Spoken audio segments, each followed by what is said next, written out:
Tollywood তথা Bangla television জগতের অন্যতম জনপ্রিয় পাওয়ার কাপল নীল ভট্টাচার্য এবং তৃণা সাহা। তবে বিগত কিছুদিন ধরে তাদের দাম্পত্য জীবনের টানাপোড়েন ও বিচ্ছেদের গুঞ্জন নিয়ে উত্তাল নেটপাড়া।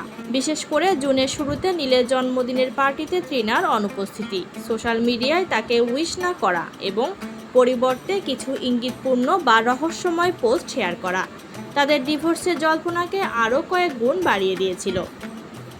নীল আর তৃণা যে এখন ছাদের তলায় থাকেন না, সেটাও টলিপাড়ায় কারও অজানা নয়। এবার এই বিতর্ক, ট্রোলিং এবং ব্যক্তিগত জীবন নিয়ে নিজের অবস্থান পরিষ্কার করলেন পর্দার পরশুরামের তটিনী ওরফে তৃণা সাহা।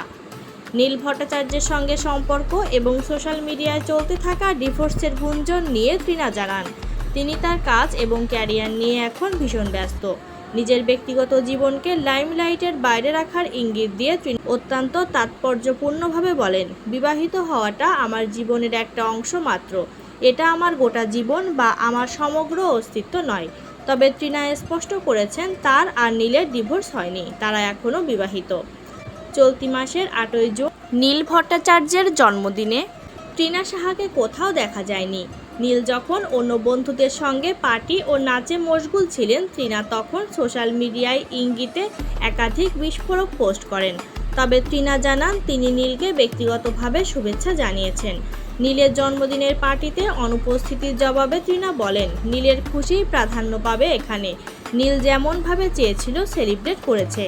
নীলের নাম না নিলেও তৃণা স্পষ্ট জানিয়েছেন যে তিনি মনে মনে কারো প্রতি ক্ষোভ পুষে রাখায় বা কারো ওপর প্রতিশোধ নেওয়ার মানসিকতায় একদম বিশ্বাস করেন না।